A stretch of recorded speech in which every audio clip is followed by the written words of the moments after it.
Mengapa BUMN karya-karya di masa pembangunan tertinggi saat ini ternyata membuat hutangnya naik dan bahkan ada beberapa yang kesulitan likuiditas? Kok bisa ya?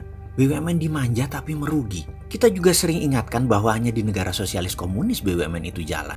Dan Indonesia kan bukan negara sosialis komunis kan?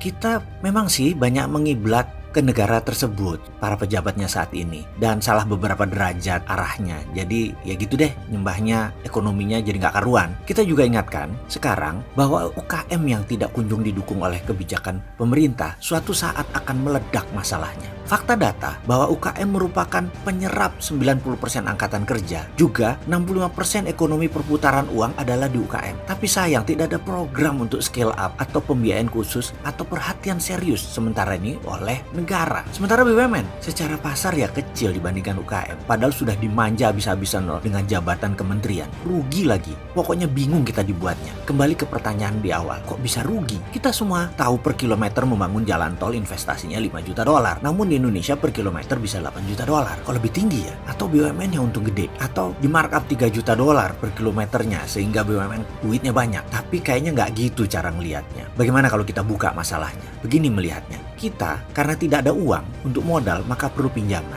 untuk membangun proyek-proyek infrastruktur. Ternyata dalam hukum perbankan yang bisa dibiayai hanya 70% alias yang 30% kita tetap harus store equity, store modal. Sementara kita tahu ekspansi bisnis atau usaha itu sebaiknya pada saat ekonomi lagi boom, bukan pada saat ekonomi lagi bust. Pertanyaan sederhana, Indonesia saat ini lagi boom atau lagi bust ekonominya? Atau kalau pertanyaan anak-anak kelas SD begini, Indonesia ini ekonominya lagi tekor atau surplus? Kalau jawabannya lagi surplus itu boom, kalau jawabannya lagi tekor ya bust. Jadi kita tahu semua bahwa kita saat ini ekonominya lagi tekor, tapi kita ingin membangun, ya terpaksa disulap. Bagaimana nyulapnya? Yaitu modalnya harus 100% pinjaman. Bagaimana supaya dapat pinjaman 100%? Ya proyek itu dinaikkan 50-100% supaya 70%-nya merupakan 100% dari nilai proyek tersebut dan pinjamnya jadi 100%. Mulai paham? Efeknya apa? Hutang BUMN besarnya haram jadah. Sementara proyeknya kalau terlalu dipaksakan untuk membayar hutang pinjaman 100%,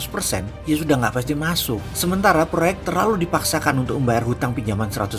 Sudah itu ke infrastruktur statis lagi, bukan infrastruktur dinamis. Infrastruktur dinamisnya barang negara lain, baca barang impor. Ya berat lah membayar hutangnya. Tetapi secara fisik memang keren, terlihatnya memang keren. Namun di sisi cash flow, uang di tanah air ya jadi kering. Terlihat dari mana? Inflasi rendah. Inflasi rendah itu dua mata pisau. Benar rendah atau karena tidak ada transaksi, karena uangnya kering. Ya nggak ada transaksi ya terang aja inflasinya rendah. Yang mana yang Indonesia? Apa yang terjadi kalau ternyata yang kedua, transaksi perputaran uang di tanah air memang turun? Apa buktinya lagi? Properti sekarang industrinya mati suri. Buktinya apa lagi? Impor bahan bakunya naik, termasuk impor pangan. Buktinya apa lagi? Perindustrian yang biasanya tumbuh di atas pertumbuhan ekonomi nasional sekarang tumbuh di bawah pertumbuhan nasional. Ini ada yang salah. Masih mau lanjutkan atau menggunakan konsep ekonomi baru, new economic model, atau masih bertahan ala IMF dan ala obor? Wah, pok muka kapan sih?